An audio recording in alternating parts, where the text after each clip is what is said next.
Prosecutor تھے، prosecutor general تھے ANF کے، اور انہی کی جانب سے پریس کانفرنس کی جاتی تھی۔ اب چونکہ یہ اس جو ڈپارٹمنٹ ہے اس میں رہے ہیں، اس محکمے میں، اس ادارے میں رہے ہیں ANF کے، ان کو تمام تفصیلات کا معلوم ہے، ان کو پتہ ہے کہ منشیات فروشی کہاں سے شروع ہوتی ہے، کہاں تک جاتی ہے، اور اس میں تعلیمی اداروں میں جو تباہی پھر چکی ہے اس کی وجہ کیا ہے، وہ وجہ بھی ڈکلیئر کی گئی ہے۔ اسلام آباد ہائی کورٹ نے منشیات کی روک تھام کیس میں تعلیمی اداروں میں طلباء کو براہ راست اشیاء کی ڈیلیوری روکنے کا حکم دے دیا۔ آگے عدالت نے وجوہات بیان کی۔ تعلیمی اداروں میں منشیات کی روک تھام اور آگہی کے لیے تعلیمی نصاب میں شامل کرنے کی درخواست پر سماعت ہوئی۔ اسلام آباد ہائی کورٹ کے جسٹس انعام امین منہاس نے درخواست پر سماعت کی۔ عدالت نے حکم دیا کہ طلباء کو براہ راست ڈیلیوریز روکیں، پیزا ڈیلیوری ہے، کوئی اور چیز ہے، کھانے کی ڈیلیوری ہے، جو یا کوریئر یا ڈیلیوری، یہ دو سب سے بڑے سورس ہیں جس سے منشیات اسٹوڈنٹس تک پہنچائی جاتی ہے۔ عدالت نے کہا کہ طلباء کو براہ راست ڈیلیوریز روکیں، جو اسکول اور کالج درآمد نہیں کرتا اس کے خلاف کارروائی کریں، نیشنل عمل درآمد نہیں کرتا اس کے خلاف کارروائی کریں۔ نیشنل اینٹی نارکوٹکس کونسل تشکیل دی گئی یا نہیں، سیکرٹری کابینہ سے رپورٹ بھی طلب کر لی۔ جسٹس انعام امین منہاس نے استفسار کیا کہ نیشنل اینٹی نارکوٹکس کونسل کیوں نہیں بنی؟ یہ بڑی ہائی پاور کونسل ہے، وزیر اعظم کے اس کے سربراہ اور چاروں صوبوں کے وزراء اعلیٰ اس میں شامل ہے۔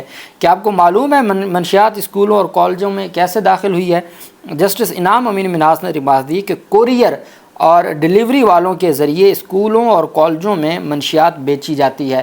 چیک کر کے بتائیں کہ کن کن اسکولوں اور کالجوں میں کیا کیا ڈیلیوریاں آتی ہیں۔ بچے پیزا وغیرہ منگواتے ہیں اور ساتھ منشیات بھی منگوائی جاتی ہے۔ جتنے ڈیلیوری والے ہیں براہ راست ڈیلیوری پہنچا رہے ہیں اس پر پابندی لگانی ہے۔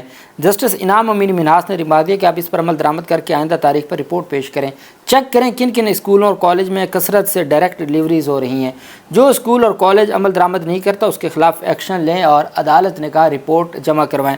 آپ جانتے ہیں قائد اعظم یونیورسٹی میں بہت بڑا مسئلہ ہے، پنجاب یونیورسٹی میں یہ مسئلہ آئے روز ہم اس کو دیکھتے ہیں۔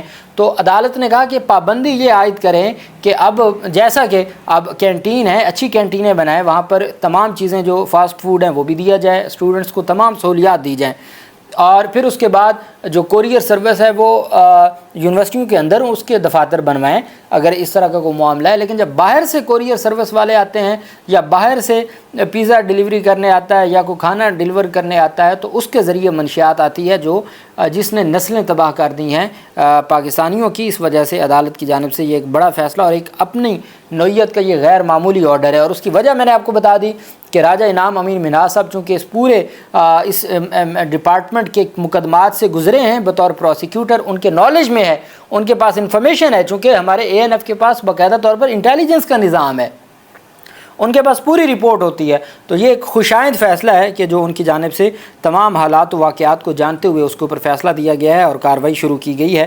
تو ہم امید کرتے ہیں کہ اس منشیات کی لعنت سے پاکستان کے بچے محفوظ ہوں گے۔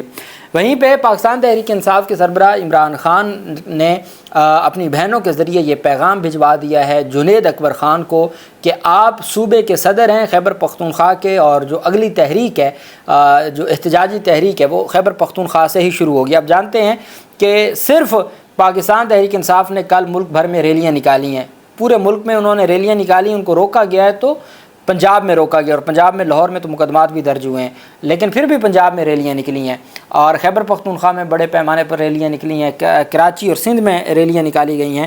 تو اب پاکستان تحریک انصاف کے سربراہ کہتے ہیں کہ چونکہ عمران خان کی جانب سے کہا گیا ہے کہ اب ایک فائنل راؤنڈ شروع ہونے والا ہے، احتجاجی تحریک کا فائنل راؤنڈ خیبر پختونخوا سے ہی شروع ہوگا، اس کے لیے ضروری ہے کہ وہاں لوگوں کو ایکٹیو کیا جائے اور ان کو احتجاجی تحریک کے لیے تیار کیا جائے۔ اس کے لیے ضروری ہے کہ جنید اکبر خان جو اتنا بڑا عہدہ لے کے بیٹھے ہیں پبلک اکاؤنٹس کمیٹی کے چیئرمین کا، وہ چھوڑ دیں اور پبلک اکاؤنٹس کمیٹی کا چیئرمین بنایا جائے عمر ایوب کو، جو قومی اسمبلی کے تمام معاملات کو دیکھتے ہیں۔ عمر ایوب کو پارلیمنٹ اور قومی اسمبلی کے بطور اپوزیشن لیڈر بھی اور بطور چیئرمین پبلک اکاؤنٹس کمیٹی بھی وہ ان معاملات کو دیکھیں۔